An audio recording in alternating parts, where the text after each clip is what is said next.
And I suppose the biggest thing now is picking the boys back up from what was a real hammer blow in the last couple of minutes of the game on Saturday, where I think if they hadn't scored that game, we'd have been talking really positively about the performance. So from a manager's point of view, I got to keep that balance of the direction that we're heading in, and the performance levels and the performance and the commitment was really good.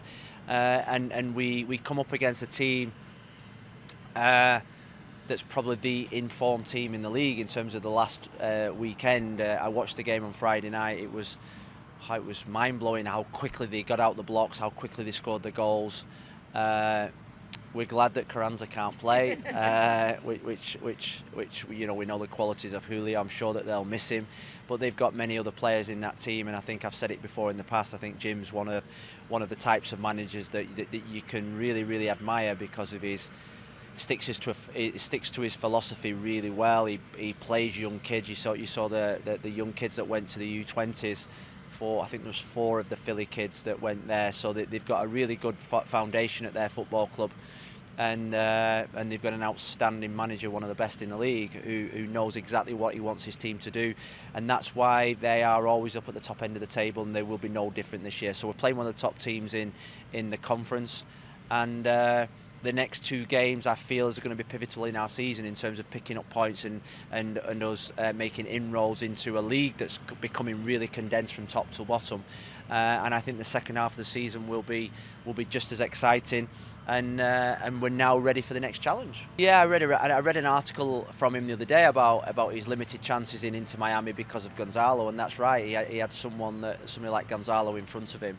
But I think what happened in the off season was obviously Philadelphia wanted him, and I think if there was ever a team that was suited for each other in terms of style and profile of player, it was Julian Carranza for Philadelphia. You know, they play 2 centre forwards. He's a brilliant defender from the front. He's an instinctive type finisher, and he's really good in the air. And I think it suits with them getting rid of Shabilko. I think it was just a brilliant signing from them in terms of sort of like them doing their homework on the type of striker that they need.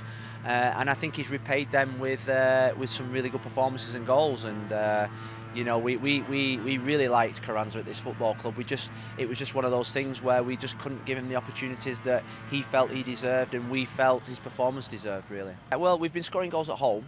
I'd say at home we've been scoring goals, so we need to continue that. We need to make sure that we continue our home form. Our home form has been outstanding, so that's been our X factor so far. Scoring goals, the possession that we've had, the control that we've had in home games, and the confidence that we've had in home games. I felt in the last 2 games on the road we've shown great confidence and belief as well, probably our 2 best away performances of the season. So I don't want us to drop below those levels. It's now getting to the time where points and goals and the results really matter, is where we've got to be more ruthless, and we seem to talk about that a lot. And with Coco and with Pozuelo now probably close to becoming available, we've got real competition for places. You look at the Pozuelo coming in puts pressure on 2 or 3 players. Coco coming in puts pressure on 4 of our wingers, and so we need performances from those that are being challenged. I think that Coco's going to be quicker than Pozuelo. So that's. I'm hoping by NYC, I don't like to put, but hoping by NYC we're going to have Coco available. I think Pozuelo will be more end of the month. Cincinnati, I think it is at the end of the month. So, he's got his family down here. Speaking to him over the last 3 or 4 days when he's been sort of like in and around the facility and having a look at the area, the heat has really shocked him coming from Toronto. So he's going to have to get used to that, and he's joined at probably the most intense month in terms of the weather itself. But we need these 2 players on Saturday. I did feel, looking at our bench, we were a little bit short of depth in terms of our forward players with no Gonzalo. Obviously Robbie's out injured, so them 2 adding to our group is going to be crucial for our success. Yeah, well, I think the last 2 games we've think at the chances we've had in the first 20 minutes of games where I thought we should have been 2 up really on Saturday. That, you think about the game before, DC got 2 up in the first 10 minutes and the game was really dead and buried then, and it's hard to come back from that, but we didn't get that 2-goal cushion. And then at moments when you know a team like Orlando, where you've got fantastic players, are going to have their moment, you've got a 2-goal cushion to hold on to. And, you know, it was just sort of like us being more ruthless. I think it comes with confidence with scoring. You look at the chances that Indy's created since he came to this club, you think about, I think he could have had 6 or 7 goals in terms of chances. You know, it's brilliant that he's getting into those opportunities. Ari, I think, could have been at 5 or 6 goals.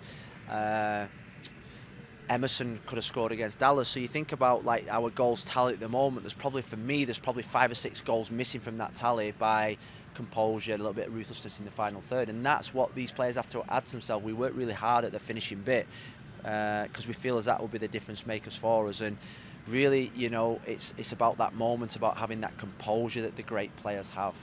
And that's something that we need to learn. I think you know, when I came to the MLS, I suppose that Wayne's slightly got an advantage because he played in the MLS. He's got experience in the MLS. He's been on the road trips. He's obviously played with some of these players that he's playing against. He's been to the stadiums. He's been in the environments and the climate. So he's not coming here as someone that's never been involved in the league. He knows what the league's all about. So I think that gives him a great advantage. You know, he's not one of those managers that, you know, you read about in the MLS that come from foreign shores and takes them 12 months, 18 months to get used to it, and about the salary caps. He's been involved in the salary caps. He knows everything about the league. So I think that gives him great advantage in terms of the start. He's got a really good team there. He's got a good roster. He's got one of the probably Fuentes. He's got one of the most informed strikers in the league. I think he's got 9 goals in 11 games plus 5 assists or something like that. So he's got a good team there. He's a good organisation, and I'm sure he'll do well because he's had a great start to his managerial career. I know the work that he's put in has been really good in terms of developing his coaching style, etc. And this is the next step for him. And what I would say to any coach in anywhere in the world, but particularly in the EPL and in England, is that the MLS is a brilliant